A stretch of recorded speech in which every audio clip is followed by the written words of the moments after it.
안녕하세요. 흘러가는 일상에서 왜를 달고 사는 감시자들의 본격 이의제기 토크쇼. 당신의 평범한 일상을 뾰족한 시선으로 감시해드립니다. 안녕하세요. 오늘은 세 번째 감시고요. 저는 진행을 맡은 조입니다. 네. 그리고 오늘 새로 함께 하신 분이 있는데요. 네, 잠깐 소개를 먼저 드리고 하겠습니다. 네, 안녕하세요. 새로 합류하게 된 미연이라고 합니다. 반가워요. 네. 처음이라 살짝 어색한 느낌이 있는데 저는 미키 언니의 줄임말을 미연이라고 해서 제 닉네임으로 붙여봤고요. 미키가 저의 집 반려견이에요. 15살 된 노견인데 저와 거의 제 인생의 반 이상을 함께 해서 그것을 좀 기리는 마음으로 미연이라고 지어봤습니다. 앞으로 잘 부탁드립니다. 잘 부탁드립니다. 네, 그리고 미연 옆에 저는 바코고요. 젠투입니다. 세로예요. 네, 저희가 오늘 감시해볼 내용은 마음챙김입니다. 마음챙김, 영어로는 마인드풀니스라고 하죠. 이걸 직역하면 유념함, 신경씀 이런 뜻인데요.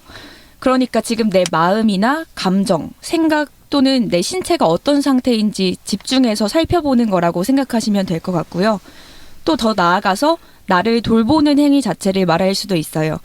제가 이 주제를 가져온 이유는 아직까지 우리 사회가 스스로를 돌보는 일의 중요성을 굉장히 간과하고 있다고 생각해서인데요. 제가 중고등학생 때 2000년대에서 2010년대 우울증이나 심리적인 이유로 정신과에 가는 지인들이 한둘씩 보이기 시작을 했어요. 그때는 굉장히 드문 일이어서 그런 일들을 일상적이지 않은 일로 생각을 했거든요. 그런데 이제는 정신과의 문턱이 좀 낮아졌잖아요. 실제로 주변 사람들도 굉장히 많이 다니고 또 저도 가봐야겠다고 생각한 적도 있고요. 그럼에도 아직까지 정신과에 가는 것, 또 약을 먹는 것에 대한 편견이 존재한다고 생각을 해요. 스스로 아픈지도 모르거나 또 숨기다가 병을 키워가는 일들이 많고 저는 이게 나 돌봄 그리고 마음 챙김을 잘 못하는 우리 사회의 어떤 특성에서 비롯됐다고 생각이 드는데요. 네, 그렇다면 여러분은 마음 챙김 어떻게 생각하시는지 자유롭게 나눠주시면 좋을 것 같습니다. 한번 세로부터 들어볼까요?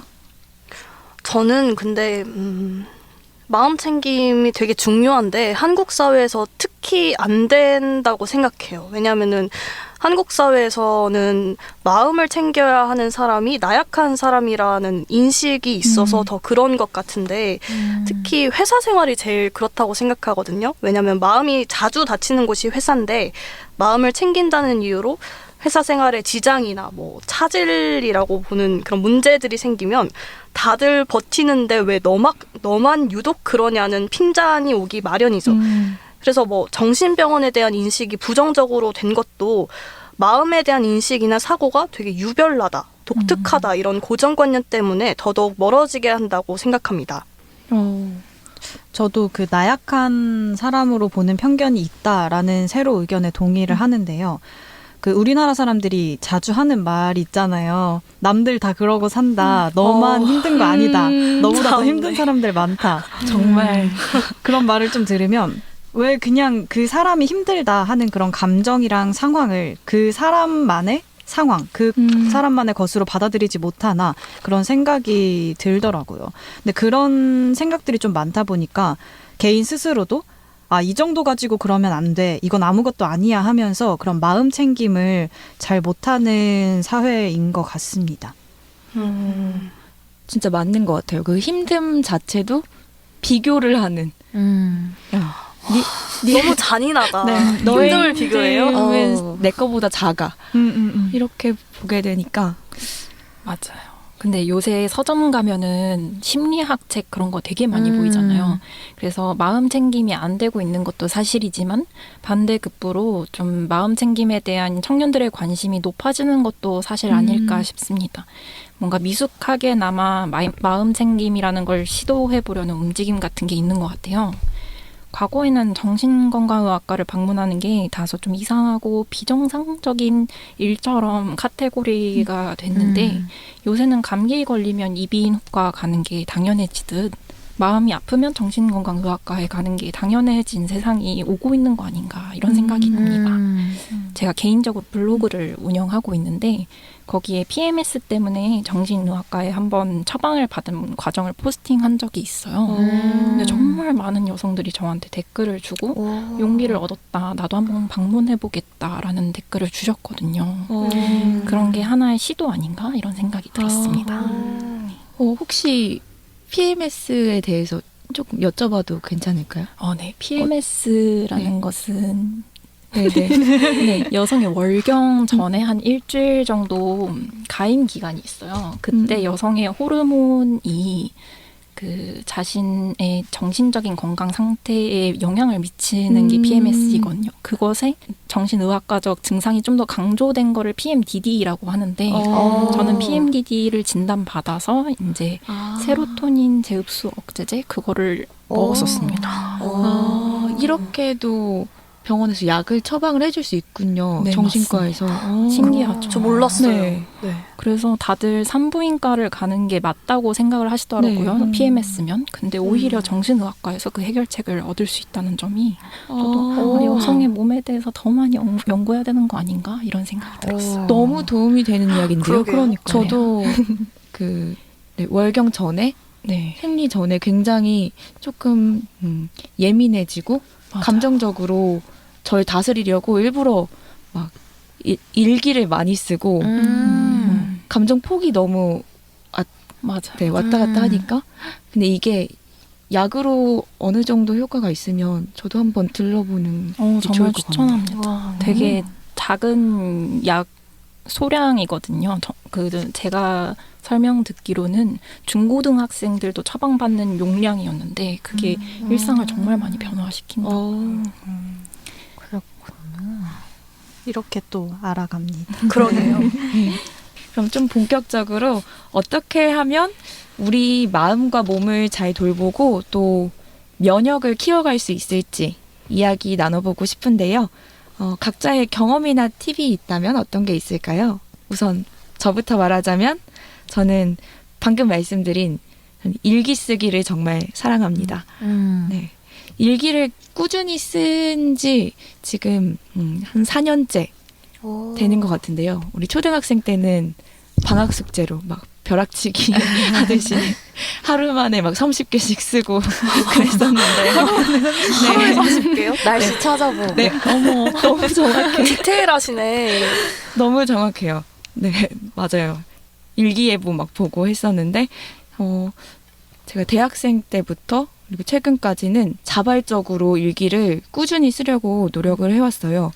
이게 결국엔 글을 쓴다는 게 오늘 하루에 대해서 또 돌아보고 내가 어떤 사람인지를 기록으로 남기니까 이게 빅데이터가 되는 것 같더라고요. 아, 나는 이런 상황에서 이렇게 행동하는구나.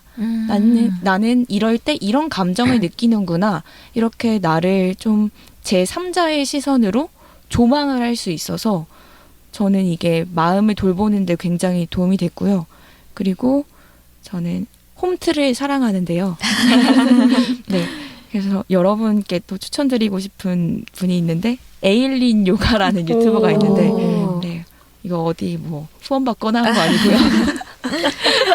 네, 에일린 요가에서 요가도 보여주는데 아침을 깨우는 긍정학원 막 이런 게 있어요. 근데 그런 걸 틀어놓고 아침에 양치하고 세수를 하면 진짜 오늘 하루 뭔가 잘 보낼 수 있을 것 같고 이게 제 하루 루틴에 들어가 있거든요. 여러분께도 추천을 드립니다. 저는 그 일기 쓰기가 좋은 방법이라는 것에 정말 동의를 하는 게 자기 마음을 잘 챙긴다는 게 결국에는 내가 어떤 상태인지 잘 아는 거랑 직결된다고 생각을 해요. 그래서 일기를 꾸준히 쓴 사람이랑 쓰지 않은 사람은 내가 나에 대해 얼마나 알고 있는지 그 정도의 깊이가 굉장히 달라진다고 생각을 하거든요. 그래서 저는 일기를 매일매일 쓰지는 않는데 마음이 힘들 때 일기를 써요. 그러면은 내가 뭐 예를 들어서 누군가를 싫어해서 힘들 때가 있잖아요. 근데 그 사람이 다 누구나 싫어할 만한 사람이 아니고 모두가 좋아할 만한 사람인데 나 혼자 싫어해. 이러면 굉장히 괴로울 맞아. 때가 있는데 그걸 글로 쓰면서 이 사람이 왜 싫고 어떤 점이 싫고 이런 게 안 맞고 그래서 나는 이런 게 힘들었구나. 이런 식으로 글을 쓰면서 정리되는 게 있더라고요. 그러면서 앞으로 그럼 어떻게 해야지까지가 매짐이 되는 그런 장점이 있는 것 같아요. 그래서 약간 이런 마음을 잘 챙긴다는 게 저는 메타인지와도 연결되는 점이 있는 것 같아요. 나를 잘 아는 사람이 내가 힘든 것도 잘 아니까 그런 측면이 있는 것 같습니다. 저도 바코가 말한 이제 나를 잘 안다랑 관련을 해서 제가 이런 마음 챙김을 하기 위해서 노력하는 방법이 있거든요. 저는 왜를 계속 생각을 해요. 사실 이게 제가 졸업하기 전에 학교에서 이제 무료로 상담을 제공을 해주거든요. 그래서 한번 졸업하기 전에 해보자 해서 받았었는데 그때 이제 그 상담사 선생님이랑 같이 얘기를 하면서 찾은 방법이 저는 계속 이제 제가 이런 감정이 드는데 이거 별거 아니야 이렇게 생각을 많이 했어요. 근데 사실 그런 어떤 감정이든 그런 감정이 드는 데는 다 이유가 있을 거거든요. 그래서 왜 그런지 계속 생각을 해보라는 숙제를 내주셨거든요. 그래서 제가 그 이후로 조금 갑자기 기분이 다운되거나 하면은 좀 불편하거나 그러면은 왜 그런지 계속 생각을 해봤어요. 그러면은 그 왜를 그냥 굳이 글로 쓰지 않아도 생각하는 과정에서 생각이 정리가 되고 만약에 내가 이렇게까지 더 감정적으로 생각하지 않아도 된다는 거를 알게 돼서 좀 안정이 되기도 하고 그리고 해결하는 데도 되게 도움이 많이 되더라고요. 그래서 어떤 거든 내가 왜 지금 이걸 느꼈는지 계속 이렇게 물고 들어가는 그 방법이 저한테는 되게 잘 맞아서 저도 추천을 좀 해드리고 싶습니다. 너무 좋은 것 같아요. 굳이 그러니까 일기는 조금 귀찮을 수 있잖아요. 굳이 맞죠. 네, 글로 쓰지 않더라도 이 습관을 가지고 있다는 것 자체가 너무 좋은 습관인데요. 저 같은 경우는 사실 저는 마음 챙김을 정말 못해요. 제가 정말 못하는 분야고 대부분이 그렇죠. 근데 저는 되게 많은 팁들을 얻어가는 것 같은데 저는 되게 안 좋은 마음 챙김을 한다고 볼 수 있을 수 있는 게 되게 사회적인 저에 대한 온오프가 확실한 편이에요. 근데 대개는 사회적인 저라고 하면 미친 듯이 일을 하거나 무언가를 하면서 마음을 안 챙기는 거죠. 근데 그러다 보면 마음을 안 챙기다 보니까 그 마음이 되게 넘칠 때가 있거든요. 그러면 사회적인 나가 오프되면서 오히려 세상과 단절하는 저는 그래서 잠수를 타게 되더라고요. 굉장히 여기 있는 모든 분들에게 굉장히 죄송스러운데 제가 우울함이 극단으로 치달을 때는 그런 인간관계 자체를 컨트롤을 못 해가지고 그래서 그냥 세상과 단절된 채로 누워있고 최근에는 그래서 동물의 숲을 다시 했어요. 인간과 단절하고 이제 동물들과 소통하는 그런 길을 택했는데 그래서 저는 잘 모르겠어요. 아직까지 내 마음을 어떻게 챙겨야 되고 어디까지 챙겨야 될지. 사실 이게 마음을 챙기다 보면은 우울한 감정 아니면은 뭐 슬프거나 속상한 감정을 마주해야 되는데 그 감정을 너무 많이 마주하다 보면 내가 그 감정에 압도당할 수 있다라는 두려움이 저는 항상 있거든요.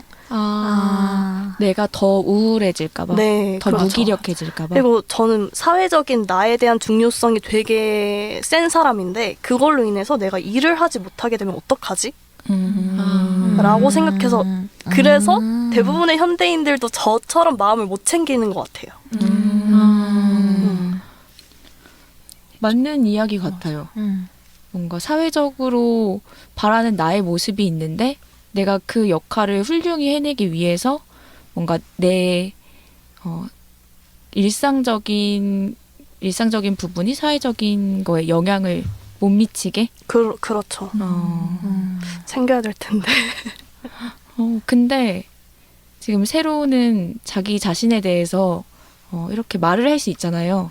전 이것도 충분히 마음 챙김을 어느 정도 하고 있는 사람이 아닐까라는 맞아요. 생각이 들어요. 맞아요. 정말 잘 하고 있지 못한 사람은 내가 어떤 상태인지조차 인지하지 못하는 거 아닌가. 네. 지금 자신에 대해서 설명을 할 수 있으니까 여기서부터 시작이다. 감사합니다. 살짝 숙연해져가지고. 살짝 숙연.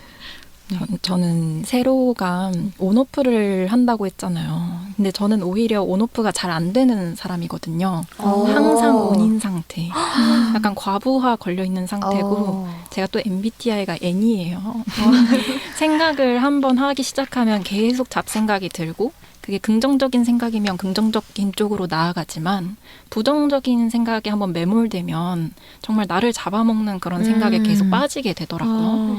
그래서 아까는 이제 마음 챙김의 방법으로 감정을 표출하는 일기가 나왔는데 저는 오히려 감정을 좀 조절할 수 있는 명상에 대해서 얘기하고 싶어요. 저한테 명상은 상상에서 현실로 돌아오게 하는 과정, 매개체 같은 거거든요. 저같이 너무 극 N이신 분들, 상상 너무 많이 해서 곤란하신 분들이 명상하면 좋을 것 같아요. 바코? 여기 있어요. 지금 바코 눈빛이 엄청 초롱초롱한데요. 그 많은 사람들이 명상하면 좀 더 생각을 많이 하고 나한테 집중하고 이런 거라고 생각하잖아요. 네. 근데 그런 편견과 다르게 사실 명상은 반대로 뇌를 비우는 과정이거든요. 그래서 저도 이제 상담을 해본 적이 있는데 상담 선생님께서 저한테 명상에 대해서 너무 어렵게 생각하지 말아라. 아침에 일어나서 샤워를 하면서 뜨거운 물줄기를 맞으면서 그냥 아무 생각 없이 그 감각을 느끼는 거. 그것도 명상의 일종이다 이렇게 말씀해 주셨거든요. 너무 좋네요. 그렇죠. 그래서 명상은 좀 말초신경을 자극해서 나의 상상에서부터 나를 끌어올려서 현재로 돌아오게 하는 거 이런 거 아닐까라는 생각이 듭니다. 그래서 모든 사람들한테 명상의 방법은 좀 다를 것 같은데 저한테는 수영이 하나의 명상의 방법이에요. 수영이요? 네, 제가 오. 자유수영을 좋아하거든요. 1시간 동안 미친 듯이 수영을 하면 이제 생각이 없어지는. 네, 처음에는 너무 부정적인 생각이 있고 나 오늘 또 면접 떨어질 것 같은데 일단 가보자. 1시간 수영 쳐 하면은 이제 1시간 뒤에는 멀끔하고 그래 해보자 이렇게 되어 있더라고요.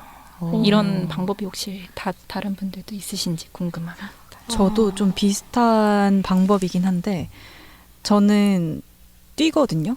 근데 이렇게 수영 1시간 하는 거랑 비슷한 것 같은 게 이제 평소에는 다들 운동을 뭐 헬스장 가서 할 수도 있고 그렇잖아요. 근데 저는 좀 이렇게 내가 우울하다, 안 좋다 할 때는 그냥 집 앞에 공원이나 하천을 야외를 뛰어요. 근데 이게 30분 동안 정말 안 쉬고 뛰면은 사람이 엄청 그런 뭔가 걱정 그런 것도 없어지고 되게 좋다고 하더라고요.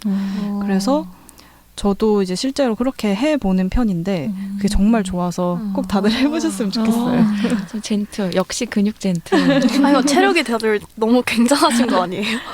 근데 저는 명상을 사실 시도를 해봤거든요. 아까 극N이라 하셨잖아요. 저도 극N이라 진짜 한 몇 달 전에 이게 너무 문제가 되는 거예요. 공부를 하려고 앉으면 머릿속에서 상상이 끊이질 않아가지고 와, 찐이다. 저는 어느 정도냐면 네. 아무것도 안 주고 가만히 앉아서 제 머릿속에서 생각하는 걸로만 즐겁게 5시간은 앉아있을 수 있어요. 진짜요? 와. 근데 그건 좀 능력인 것 같은데. 그러니까요. 근데 그게 너무 심해져서 집중이 아예 안 될 때가 있는 거예요. 그래서 명상을 시작해봤어요. 근데 아까 미연이 말해준 것처럼 명상 어플을 깔고 거기서 하는 얘기를 들어보면은 호흡에 집중하세요. 현재로 돌아오세요. 이런 얘기를 계속 해줘요. 너무 정확해. 근데 그게 생각보다 어려워요. 그러니까 한 5초 정도 내 호흡 들숨 날숨 들숨 날숨 4번까지 집중했는데 5번에서 새로운 생각이 치고 들어와요. 이게 훈련이 좀 필요한 것 같아요. 이런 머리를 비우는 근육이 좀 자라야 되는데 꾸준히 하면은 좀 가능해지지 않을까 싶습니다. 근데 아직은 훈련이 필요한데 훈련이 필요한 정도에서 멈춰 있어요. 근데 되게 궁금하네요. 어떤 생각일지. 아, 어떤 기발하고 창의적인 생각일지. 바코의 머릿속에 들어가 보고 싶었어요. 그러니까요. 진짜. 근데 저 되게 멀리 가요. 너무 좋아요. 예를 그러니까요. 한번 들어주시면. 예, 지금도 막 다른 생각이 치고 들어오나요? 어제부터는 갑자기 친구들이 원카 얘기를 해가지고 저 봤어요. 저는 아직 못 봤는데 아, 그래요? 초콜릿 공장이 지금 풀가동 중이에요. 저 안 그래도 방금 초콜릿 공장 갔다고 머릿속이 그 얘기를 하려고 했었거든요. 아, 진짜요? 되게 완전 기발하잖아요. 그 원카의 머릿속이 약간 그런 느낌이지 않을까. 혹시 지금 이 자리에서 저만 S인가요? 아, 저 지금 하나도 공감이 안 돼요. 젠투. 왜 초콜릿 공장을 가지? 젠투 상상을 해보세요. 젠투는 그러면은 어때요? 아무 머릿속에서 그냥 원카 들으면은 재밌겠다. 나도 보고 싶다. 끝. 어떤 좋다. 초콜릿이 나올지 상상이 되지 않아요? 네. 전혀 생각을 못 해봤는데. 서운해. 어떤 초콜릿? 네. 근데 이게 전 너무 부러워요. 솔직히. 그래요? S와 N의 차이. 되게 부러운데요? 그런데 바코한테 해주고 싶은 이야기가 저도 명상할 때 다른 생각이 떠오르면 나는 이렇게 앉아서 한 3분도 다른 생각 안 하고 가만히 있지 못하냐 이러면서 스스로. 네, 스스로 되게 자책을 하게 되거든요.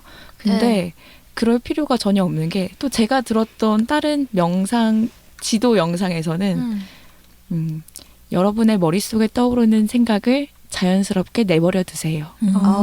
이 말이 좀 위로가 되더라고요. 그러네요. 네. 지금 다른 생각이 떠오를 수 있습니다. 자연스러운 겁니다. 지금 바코가 나 왜 이렇게 머릿속에서 초콜릿 공장이 가동되지? 그러면서 자꾸 꼬리에 꼬리를 물면 명상이 어렵게 느껴지는 거잖아요. 그래서 맞아요. 근데 그것도 자연스러운 거다. 다시 호흡에 집중해 보자. 너무 어렵게 생각 안 해도 되지 않을까 싶어요. 그리고 호흡 4번까지 한 것도 전 잘했다고 생각합니다. 그럼 감사합니다. 진짜 이 숨쉬기, 심호흡이 정말 도움되는 거 아시죠? 그래요? 네, 저는 뭔가 극도로 화가 나거나 너무 긴장이 될 때, 그럴 때는 숨 이렇게 마음속으로 생각을 하면서 정말 숨을 쉬어요. 한 3-4번 쉬어요. 되게 길게. 그러면 마음이 좀 가라앉거든요. 되게 좋다. 네, 이거 정말 좋은 습관이라 여러분들도 한번 해보겠습니다. 네. 그 호흡이 중요하다는 게 저도 같은 생각인 게요. 제가 좀 긴장이랑 불안이 많은 스타일이거든요. 근데 제가 이제 작년에 교통사고가 좀 나가지고 한의원을 다녔어요. 근데 이제 제가 이렇게 한의원에서 진료를 보다 보면은 제 몸이 다 긴장이 돼 있으니까 이제 그것뿐만이 아니라 하나 둘씩 아픈 데가 나타나기 시작하는 거예요. 그래서 그 한의사 선생님이 알려주신 방법이 호흡이었어요. 그래서 좀 그런 긴장되는 상황이 있으면 예를 들어서 저는 그 침 맞을 때도 엄청 긴장을 해서 제가 그게 보였나 봐요, 선생님이. 그래서 이제 들이쉬는 것보다 내쉬는 게 더 중요하다고 하시면서 3초 들이쉬고 3초 참고 그다음에 5초 이상 내쉬라고 하더라고요. 근데 제가 그거를 바로 해봤는데 그 선생님이 이제 침 맞을 때부터 연습을 하고 평소에도 많이 해봐라 이렇게 얘기를 해서 그렇게 해봤는데 정말 바로 효과가 있더라고요. 그래서 진짜 호흡이 중요한 것 같아요. 맞아요. 이 호흡 관련된 영상도 굉장히 많고 네. 의학적으로 증명이 된 거여서 바코 왜 웃죠? 의심하시는 거예요? 지금 또 다른 생각이 나는 거 또 아니에요? 초콜릿 공장 돌아가고 있나요? 잠깐 닫아두세요. 초콜릿 공장. 잠깐, 네, 오늘은 운영 중지. 네, 그 다음으로는 위로에 대해서 한번 이야기를 해볼까요? 위로. 네, 위로. 여기 위로에 대해서 궁금해하시는 분이 있어서 다코? 네. 근데 저는 맞아요. 어렸을 때 생각했던 위로랑 지금 생각하는 위로가 좀 다른 것 같아요. 근데 마음 챙김을 스스로 챙기는 것도 중요하지만 그게 제일 중요하겠지만 주변 사람이 챙겨주는 것도 중요할 때가 있잖아요. 그래서 위로에 대해 음. 생각을 해보게 되었습니다. 음. 근데 저는 사실 과거에는 내가 타인을 어떤 좋은 말, 되게 영감을 주는 말 한마디로 위로할 수 있을 거라는 그런 자만심이 있었거든요. 근데 뭐 세상을 겪고 사람들과 이런저런 일을 경험을 해보면서 그게 아닌 것 같다는 생각이 들었어요. 그래서 사실 저는 제일 위로가 되는 거는 뭔가 내가 어딘가에 떨어졌을 때 그게 어떻게 말로써 위로가 되겠어요. 근데 그런 말밖에 위로가 안 돼요. 야, 나도 떨어졌어. 이것 말고는 사실 말로는 위로가 안 되더라고요. 이 노래 다들 들어보셨을 것 같은데 바카스 CM송인데 옥상달빛 노래 중에 괜찮습니다라는 노래가 있어요. 들으면 아실 것 같은데 힘내요. 잘 될 거예요. 근데 이것만 노래구나. 바카스가 갖다 썼는데 이 바로 뒤에 가사가 네. 그런 말 이제 지겨워거든요. 그것만 갖다 썼구나. 그것만 갖다 썼어요. 근데 나도 그 그런 말 얘긴 이제 지겨워. 그런 말 이젠 지겨워. 나도 그 얘긴 할 수 있다고. 중요한 부분을 네, 중요한 부분을 다 맥락을 잘라내고. 파악해야 되는. 근데 그 가사에서 결국 그러거든요. 그냥 옆에 있어주기만 하면 된다. 날 믿어준다고 말해주고 말없이 옆에 있기만 해줘. 이런 가사인데 저는 진짜 위로란 그런 게 아닐까 하는 생각도 들었습니다. 너무 되게 교훈적이고 너무 도움이 되는 이야기인데요. 그러게요. 근데 정말 그 힘이 안 나는 상황에서 정말 최종까지 갔어. 최종 갔는데 떨어졌어. 그럼 당연히 힘이 안 나잖아요. 맞아. 근데 갑자기 뭐 그 노래처럼 힘내 잘 될 거야. 이것만큼 공허한 그러니까요. 위로가 없다. 잘 될 거야. 저는 그래서 어느 순간부터 그런 말을 잘 안 해요. 힘내라는 말을 저는 잘 안 쓰게 됐거든요. 왜냐하면 힘내라고 해도 그 말이 상대방 귀에 안 들릴 걸 아니까. 그리고 그 힘이란 거는 사실 주변에서 주는 게 아니라 그 사람 스스로 내는 거라고 생각을 해요. 맞아요. 그래서 그냥 옆에 있어주면 옆에 있는 사람들이 손을 내밀어 주는 게 전부지 내가 힘을 끌어다 쓴다? 그건 없다고 저는 생각을 해가지고 힘내라는 말 이게 상대방한테 어쩌면 상처를 줄 수 있지도 않나라는 생각을 종종 합니다. 근데 그 힘내라는 말이 사실 이건 좀 논외긴 한데 우울증 환자한테 하면 안 되는 말이에요. 맞아요, 네, 맞아요. 그게 힘이 안 나는 게 좀 그 정신 질환적인 이유로 힘이 안 나는데 네가 지금 힘든 건 네가 스스로 힘을 내지 못해서라고 받아들여질 수 있기 때문에 힘내라는 얘기 그리고 파이팅 하라고. 사실 파이팅이 우리나라 내가 파이팅 너무 좋아해요. 네, 스스로 기재로서 파이팅이 안 되는 게 문제인데 그렇게 하면 안 된다고 하더라고요. 근데 저 같은 경우는 제가 T로서 위로를 정말 못해요. 전 T식 위로 좋아해요. 아 그래요? 근데 저는 그래서 어떤 말도 할 수가 없겠는 거예요. 그러니까 나의 이 말이 어떻게 받아들여질지 모르겠고 힘을 나는 실질적으로 주고 싶은데 못 주잖아요. 따뜻한 T다. 그런가요? 여기까지 그래서 생각하면. 맞아. 근데 저는 사실 울거든요. 그러니까 너무 좀 속상해요. 그러니까 내가 어떻게 할지는 모르겠고 옆에서 울면서 가만히 있는데 요새는 좀 제가 전투적으로 변해서 전투적으로 약간 공격하는 식으로 응원을 해줍니다. 내가 다 족쳐줄게. 너무 힘나요. 그런가요? 단호해. 너 하지 말라고. 기죽지 어머. 말라고. 너 잘못한 거 아니지 않냐. 든든하다. 나는 너무 든든해. 네가 어떤 일을 해도 내가 다 처리해줄게. 생긴 라고 것 같아요. 그렇게 합니다. 울면서. 세로한테 전화해야겠다. 그러니까. 너무 든든한데요. 그러니까. 감사합니다. 저는 좀 궁금했던 게 이제 마음 챙김을 못하는 사람들이 어떤 정신적인 이유로 정신건강의학과에 방문을 하는데 그게 좀 장기화될 수도 있잖아요.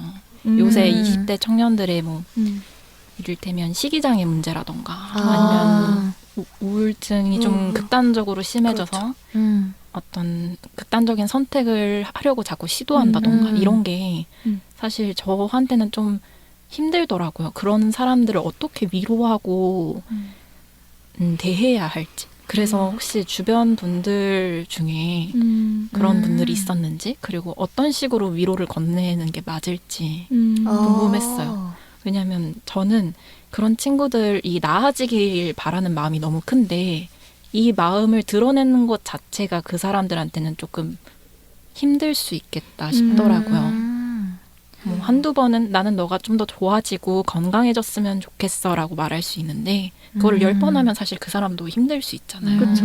내 상황은 안 나아지는데 맞아요. 자꾸 빨리 나으래. 맞아요. 너무 그게 좀 속상한 얘기네요. 딜레마예요, 딜레마.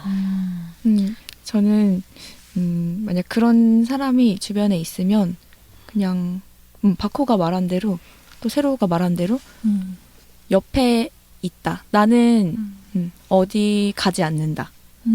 나는 계속 네 옆에 있을 거다. 라는 거를 보여주면 좋을 것 같아요. 말이든 행동이든.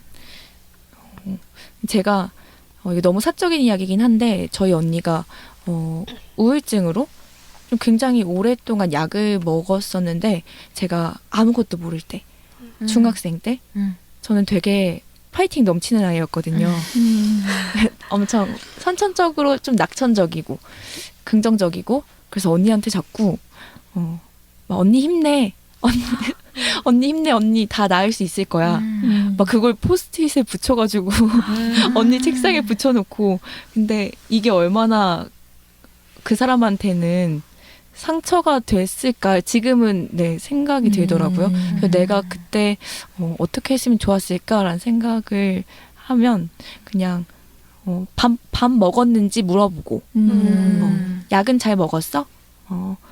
그냥 이게 되게 큰일이 아니다라는 식으로 그냥 일상적인 대화 나누고 오늘 날씨 되게 좋다 산책 갈래?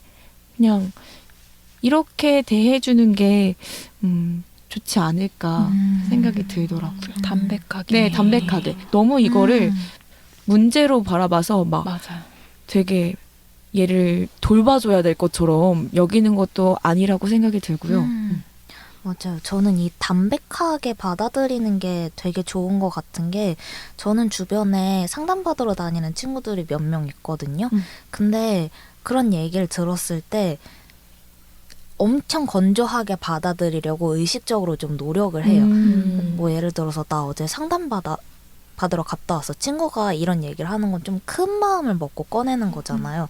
근데 거기에 대고 진짜? 왜? 무슨 일 있었어? 이렇게 얘기하기보다는 아 그래? 그렇구나. 그랬구나. 뭐 그냥 이 정도? 더 궁금해하지도 않고. 맞아. 근데 오히려 이렇게 건조하게 받아주니까 그 친구들도 더 오픈하게 되고 저한테 그런 얘기를 하는 거를 거리낌 없게 받아들여 주더라고요. 그래서 누군가가 어떤 자신의 안 좋은 마음에 나쁜 그런 아픈 점들을 오픈했을 때 담백하고 그냥 건조하게 받아들이는 것도 좋은 방법인 것 같아요. 너무 좋은 포인트인 것 같아요. 그러게요. 그러면 이걸 좀 논의를 확장해서 그 건강보험심사평가원에 따르면요. 2022년 기준으로 우리나라 우울증 환자가 100만 명을 돌파했대요. 여기서 20대 여성의 비중이 높은데 20대 여성이 왜 취약한 건지 이게 어떤 사회 구조적인 문제나 어떤 성차별, 범죄와도 관련이 있을 것 같은데 그리고 좀 더 구체적으로 통계를 보면 20대가 가장 많았고 진료 환자 중에 그 다음에 30대 그 다음은 40대일 것 같지만 60대가 다음으로 높았어요. 네, 20, 30, 60, 40대 순으로. 네, 그리고 성별로 따져보면 여성이 67만 명, 남성은 그 절반 정도로 여성이 2배 정도로 많았는데요. 제 생각에는 이 통계가 어쩌면 여성이 정서적으로 취약하다고만 볼 게 아니라 어쨌든 병원에 가는 거잖아요. 자기 상태를 알고. 네. 그렇다면 남성들에게 병원 진입에 대한 부담이 더 크다는 걸 보여주는 건 아닐까라는 생각도 들더라고요. 네, 여러분은 어떻게 생각하시는지 궁금합니다. 저도 일리가 있다고 생각하는 게 제가 조금 더 이 통계도 물론 좋지만 더 되게 놀라웠던 통계가 대한민국 고독사 비율이 5060 남성이 가장 많대요. 근데 이 고독사라는 게 사실 아무도 이제 사회적인 교류나 소통을 단절한 채 혼자 사망하는 걸 의미하는데 결국에 저희가 보여줬던 통계와 같이 병원에서까지 진료받지 못한 5060 남성의 비율이 많다. 이거는 결국 중장년층 남성들이 자기의 마음 챙기는 게 되게 서투르다는 통계가 결과가 나온 게 아닌가라고 생각을 하거든요. 그래서 실제로 보건복지부 연구에 따르면은 1인 가구 중에 78.8%가 고독사 위험군인 것으로 나타났는데 그 중에 중에서 고위험군 분류의 60.9%가 남성. 그리고 연령대는 50대, 60대, 40대 순이래요. 그러니까 통계적으로는 5060 남성이 가장 고독사한 비율이 많다는 거죠. 근데 이 보고 중에 조금 주목할 만한 결과 중에 하나가 가정의 핵체라는 연구 결과가 있어요. 결국에는 고립적인 일상 그리고 돌봄과 지원 중단 이런 게 우리가 옛날에 유교적인 가족관이 있잖아요. 핵가족이라고도 하죠. 뭐 아버지와 어머니 그리고 자녀 2명이서 사는 그런 가족이 있었는데 요새는 1인 가구 형태가 많아지게 되면서 상대적으로 사회적인 교류가 가족 외에서 없는 5060 남성들이 고독사할 확률이 높다. 이런 분석도 있더라고요. 그래서 결국에 마음 챙김은 연령이나 성별에 되게 관계없이 다 중요하게 생겨야 될 것이라는 그런 연구 결과도 있었습니다. 그 마음 챙김이 모두에게 중요한 거는 정말 맞는 것 같고요. 근데 저는 조금 다른 부분에서 보면은 그 20대 여성이 특히 우울증 환자가 많다라고 했는데 저는 그게 여성을 향한 그런 사회 구조적인 것들도 분명히 있다고 생각을 하거든요. 혹시 기억하실지 모르겠는데 그때 코로나 때 경향신문 그 플랫에서 여성 그 자살 사망자가 좀 유독 많다 이런 기사를 냈었어요. 근데 어쨌든 코로나가 그 계기가 됐던 거지 사실 여성이 그동안 그런 재난이나 그런 거에 좀 더 정신적으로 취약하게 반응할 수밖에 없었던 그런 사회 구조가 나와 있었거든요. 이제 좀 대표적인 게 일자리인 것 같아요. 그래서 여성이 비정규직도 더 많고 그리고 그 임금도 더 낮잖아요. 네. 그래서 그런 불안정한 환경이 있다 보니까 조금 더 그런 코로나처럼 그런 상황이 발생을 했을 때 좀 더 정신적으로 취약해지는 것 같다고 하더라고요. 그래서 그런 일자리 같은 경우는 코로나 때도 실제로 이제 여성의 실업률이 높아졌는데 남성은 오히려 실업률이 줄어들고 그런 적도 있다고 해요. 그래서 이런 사회 구조적인 것 자체가 20대 여성한테 좀 불안정하고 차별적인 부분이 있기 때문에 여성이 그런 우울이나 그런 부분에 더 약하게 반응을 할 수밖에 없는 것 같습니다. 저도 같은 생각이에요. 네. 그런 개개인의 각자의 이유도 있겠지만 근본적으로 봤을 때 사회 구조적인 측면에서 기인한 게 크지 않나라는 생각이 듭니다. 미연과 박호는 어떻게 생각하나요? 저도 좀 비슷한 생각을 했는데 뭔가 전통적인 사회에서 사실 저는 돌봄 노동이 마음 챙김이랑 굉장히 긴밀하게 밀접하다고 생각하거든요. 마음이라는 게 사실 물질적인 조건이 충족되지 않으면 마음이라는 것도 좀 휘발되기 마련인데 어떻게 보면 정통적인 사회에서는 그 돌봄 노동을 여성이 전담했잖아요. 근데 이제 돌봄 노동을 여성이 하지 않는 시대가 오면서 물론 아직 여성이 하고 있지만 그 분담하는 게 좀 뭐랄까 거기서 혼란기가 온 것 같기도 해요. 제가 주변 친구들이 자취하거나 그런 걸 보면 굉장히 스스로를 돌보지 못한다는 생각이 많이 들거든요. 마음뿐만 아니라 물리적으로도. 근데 그것을 지금까지는 전통적인 사회에서 여성이 특히 엄마가 돌봄 노동을 전담해 왔지만 이제는 그것이 안 되면서 생기는 문제도 있지 않을까. 여기서 아까 말씀하신 그 여성에 대한 차별적인 사회 구조가 드러난다고 생각을 했습니다. 근데 20대 여성으로서 제가 봤을 때 네. 왜 화가 날 수밖에 없죠. 왜냐면 좀 새로 또 하나 당연하다. 좀 그렇죠. 20대 여성 비중이 우울증 비중이 높을 수밖에 없는 게 결국 이런 사회 구조적인 문제 그리고 성차별이나 범죄 노출도가 많다는 것 자체가 저는 어떻게 보면 계층 이동의 사다리가 되게 막혀 있다라는 생각이 들어요. 결국 이런 사회 구조가 여성들로 하여금 내가 아무리 노력해도 나의 삶은 변할 수 없다라는 무력감을 준다고 생각하거든요. 왜냐하면 유리 천장이든 유리 바닥이든 유리 벽이든 모든 게 다 막혀 있고 내가 여기서 조금 노력을 한다고 해도 결국에 뭐 승진이라든지 아니면 결혼이나 출산해서 나의 계층 이동이 막힐 수밖에 없다는 그런 전망까지 간다고 생각을 해요. 그래서 이런 무력감이 결국 우울도를 키우는 하나의 요소가 되지 않을까 싶어요. 네. 너무 그 원인을 잘 분석해 준 것 같은데 맞아요. 희망을 가지고 있어야 뭔가 새로운 거를 할 힘이 생기고 그럴 텐데 어차피 바뀌는 게 없는데 어차피 나아지지 않을 텐데 이런 생각을 하니까 이런 생각이 들 수밖에 없으니까 그게 마음으로도 이어지는 것 같습니다. 마음의 문제로도. 네. 그럼 결론으로는 얘기 좀 더 해볼까요? 네네. 근데 저는 희망하니까 생각난 건데 아예 희망을 버리는 것도 또 하나의 방법이지 않을까요? 희망을 버려요? 좀 희망을- 본격적이네요.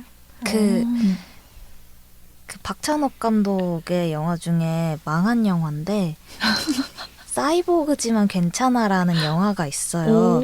그 영화가 임수정이랑 비가 정신병동의 환자들이에요. 그 둘의 사랑 이야기인데 거기 보면은 이런 얘기가 나오거든요. 희망을 버려 그리고 힘을 내 이런 대사가 나와요. 처음에 들었을 때 말도 안 되는 소리지 무슨 했는데 소리지?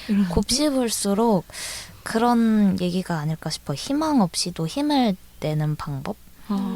뭔가 더 나아지지 않고도 그냥 이 상태로도 잘 살 수 있는 방법을 만들어 나가는 것도 하나의 방법이지 않을까. 그래서 아까 계층의 사다리를 말씀하셨는데 계층이 이동되지 않아도 뭔가 뭐 내가 정규직이 되지 않아도 비정규직으로서도 충분히 먹고 살 만한 세상을 만들게 되면은 이런 불안정성에서 오는 거대한 우울증 문제도 나아질 수 있지 않을까 하는 생각을 해봤습니다. 진짜 좀 명언인데요. 희망을 버려. 그리고 힘을 내. 그리고 힘을 내.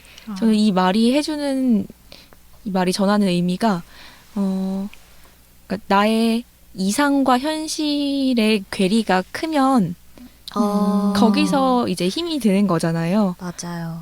그 갭을 조금 줄일 수 있게 해주는 것 같아요. 그러니까 희망을 버리고 이상을 아예 기대를 하지 말고 이상을 낮추고 그러면 기대했던 어떤 벽이 없으니까 그냥 뭐든 새롭고 뭐든 의미 있게 보이지 않나 라는 뜻으로 저는 다가오네요. 되게 좋은 것 같아요. 요즘에 우리의 좀 보편적인 정서를 반영하는 말인 것 같아요. 저는 저번 시간 때도 얘기가 나왔지만 저출생 문제 거론하면서 왜 청년들에게 희망도 없고 꿈도 없고 사실 그거를 질타하시는 분들도 많거든요. 왜 아이 안 낳지? 우리 사회의 맞아요. 문제야 이렇게.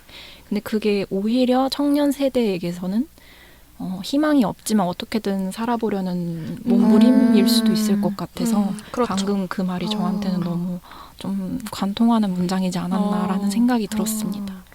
근데 저는 그거라고 생각해요. 결국 박호의 이 결론이 충족이 되려면 어떤 계층이든 불안정성을 제거하는 게 가장 큰 관건이라고 생각하는데 왜냐면 내가 뭐 비정규직이어도 그래도 먹고 살만 해야 되고 맞아요. 내가 맞아요. 좀 계약직이라도 먹고 살만 해야지 그게 충족이 되는 건데 사실 그게 현실적으로 이루어지지 않아서 더 문제가 되는 거라고 맞아요. 생각해요. 저는 조금 아쉬운 게 제가 20대를 얘기하면서 되게 주의하는 게 나는 20대 표준이 아닐 수 있다라는 생각을 하거든요. 그래서 저는 좀 안타까운 게 이제 이상을 가져보지도 못하고 내 이상을 좁히는 분들이 좀 많은 것 같아요. 20대들 중에서도 그렇고 전 연령층에서도 사실 이 사람의 잠재력이나 뭐 가능성을 봤을 때 더 크게 꿈을 펼칠 수 있는 사람인데 뭔가 현실의 벽에 막혀서 뭔가 펼치기도 전에 그냥 안주 아닌 안주를 해버리게 되는 거죠. 그래서 저는 그게 좀 아쉽더라고요. 그게 좀 안타깝네요, 정말. 그게 너무 현실이라. 맞아요. 아, 네. 그리고 저는 또 마음 챙김이 잘 안 되는 그 이유가 이런 불안정성, 희망을 잃게 만드는 사회 구조도 있는데 거기에 그걸 더 부추기는 게 비교하게 되는 문화, 네, 비교하게 되는 문화가 큰 것 같아요. 특히 SNS를 통해서. 네, 그러니까 주변 친구들은 막 호캉스도 가고 오마카세 먹고 내 이상도 점점 커지는데 그렇죠. 그게 뭔가 표준처럼 보이니까. 맞아요, 맞아요. 네. 근데 아까 세로가 한 말이 되게 와닿았던 게 자기가 20대 표준인지 모르겠다고 했잖아요. 그 표준을 나 스스로 되게 엄격하게 정해놓는 순간 좀 힘들어지는 것 같아요, 마음이. 맞아요. 나도 저 사람들처럼 저렇게 해야 돼. 그게 요즘 인스타그램이나 유튜브 그리고 OTT를 통해서 굉장히 그 기준을 확고하게 만들고 있다고 생각하는데 뭐 어디죠? 솔로지옥? 네, 솔로지옥이나 뭐 환승연애 이런 데서 그들이 사실 일반인이잖아요. 그러니까 우리들과 좀 비슷한 연령이고 별다를 거 없다고 생각하는데 막 2천, 3천만 원짜리 뭐 되게 좋은 곳에 놀러 가. 그럼 우리도 뭔가 그거에 되게 동요될 수밖에 없다. 아무래도 또래다 보니까. 그럼 비교로부터 자기의 어떤 내 삶의 가치나 내가 가지고 있는 기준들이 흔들리는 것 아닌가라는 생각도 들더라고요. 저도 되게 공감을 하는 게 어쨌든 이런 비교에서 오는 괴리감이 남들은 다 잘 사는데 나는 우울해. 거기에서 더 골마서 마음 챙김을 못하는 거라고 생각을 하거든요. 그래서 오히려 우리나라 우울증 환자가 100만 명을 돌파했다고 하는데 이거를 물론 이런 문제 현상을 타파해야 하는 것도 있지만 이런 우울증 환자가 많다는 사실을 더 많이 드러내는 것도 중요하다고 생각을 해요. 그러니까 아까 너만 힘들어? 남들도 다 힘들어? 이 말이 우리나라에서 만연하다고 했는데 저는 사실 이 말이 저한테 되게 큰 위로거든요.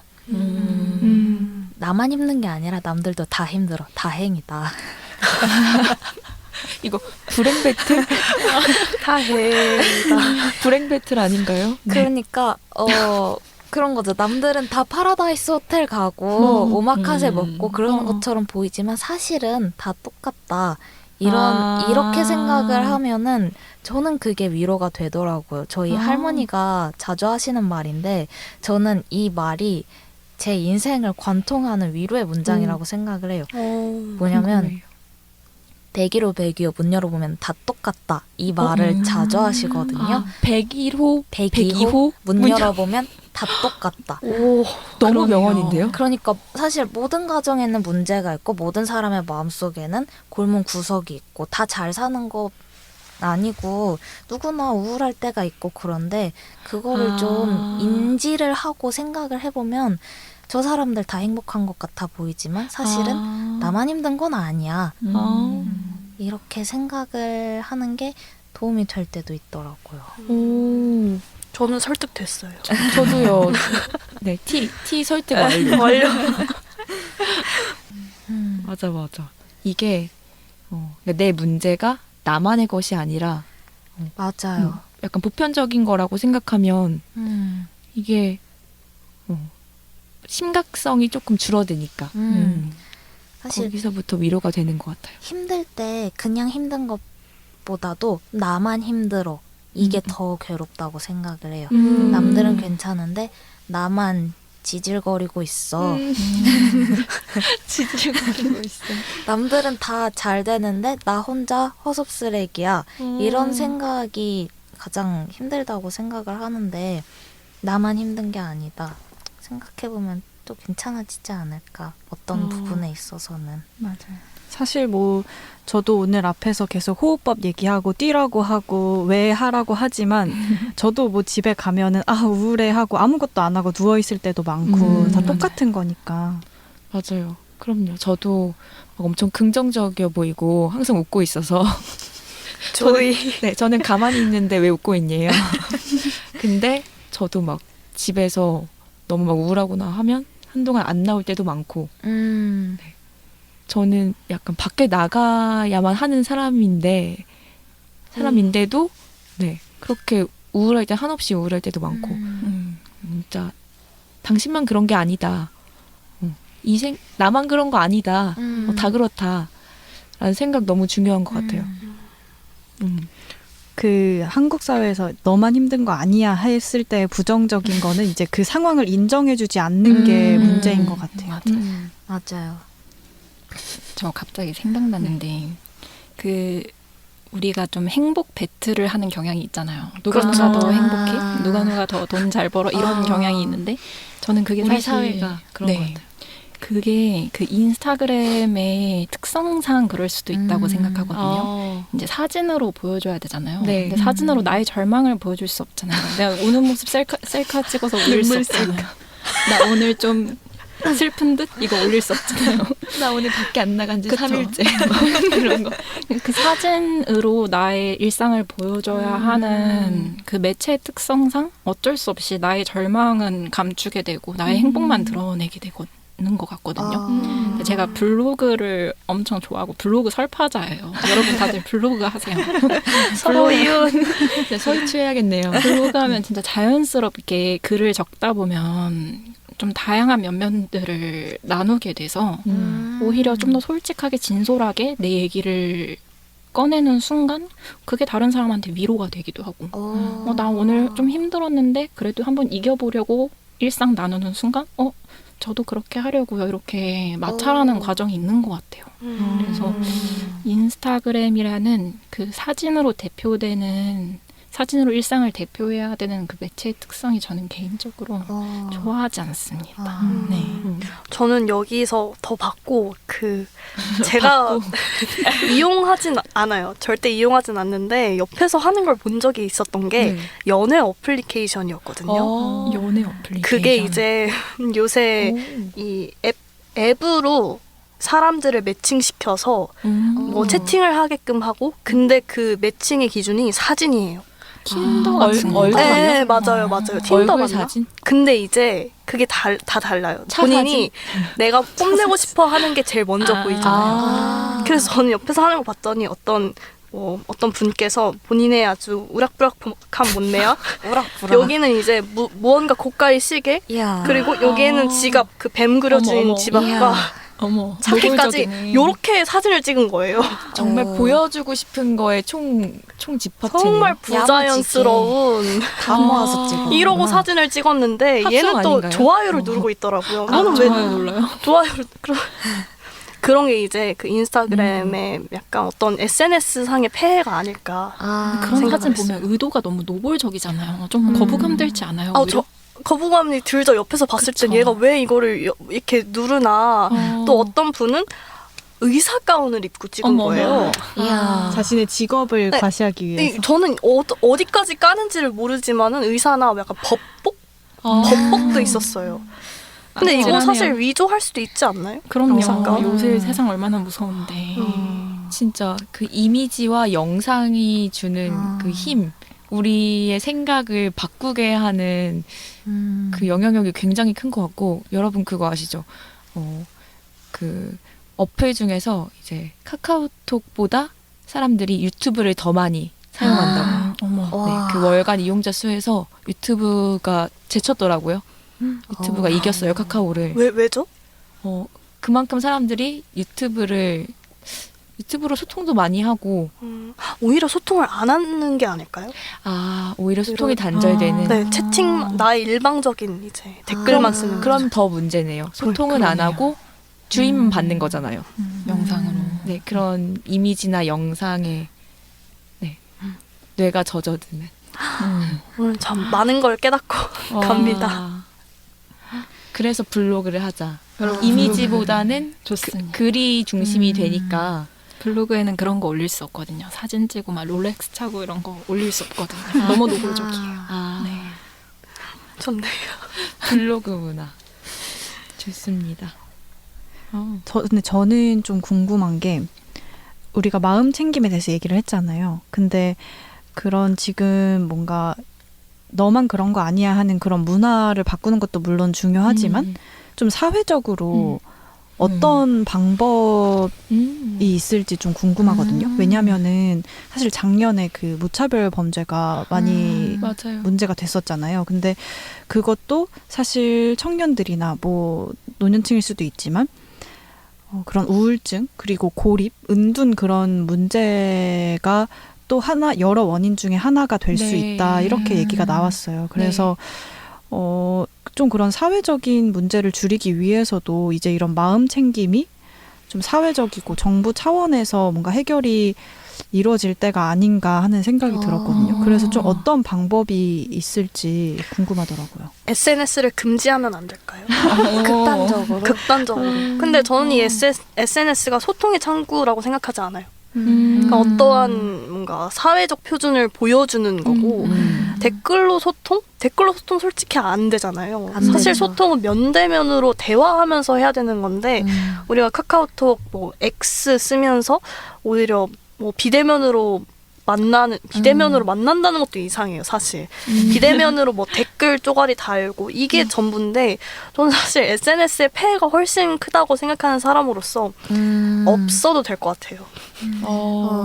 저 갑자기 생각났는데 갑자기 생각난 거라 좀 부정확한 정보일 수 있는데 영국에서인가 이게 통과된 법안은 아니에요. 근데 그 사진 포토샵 하는 거를 금지하자 이런 법안이 발의됐었다라는 거를 봤었거든요. 와. 이제 포토샵을 좋다. 한 이미지에 여성들이 너무 여성뿐만 아니라 남성들도 너무 현혹되고 그것을 자기 가치관으로 삼게 되고 하니까 포토샵 자체를 금지하자 이런 법안이 영국이 아닐 수도 있습니다. 그래서 나온 걸로 아는데 이런 좀 생각보다 참신한 법안도 많은 것 영국 같아요. 맞아요. 맞아요. 네, 맞아요. 진짜 참신한데요?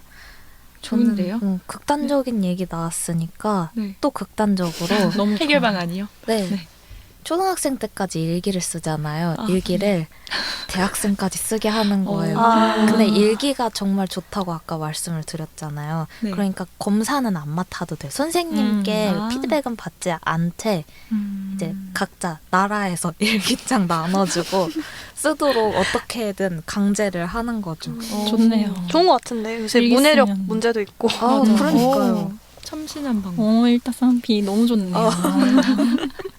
마음 챙김이 지금 일기 강제법까지.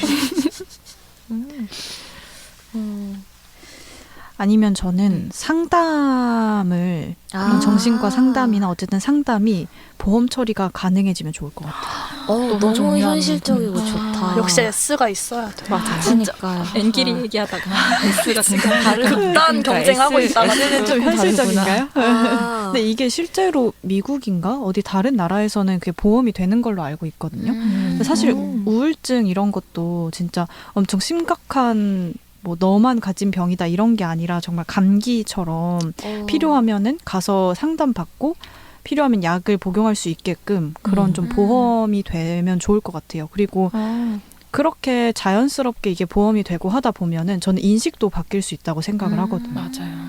너무 좋은데요? 저도 방금 젠투 이야기 듣고 생각난 게 저희 이제 그 태어난 연도별로 건강검진 받게 하잖아요. 그 건강검진에 이제 정신적인 것도 심리 상담도 같이 받을 수 있게 하면 좋을 것 같은데요. 네. 추진합시다.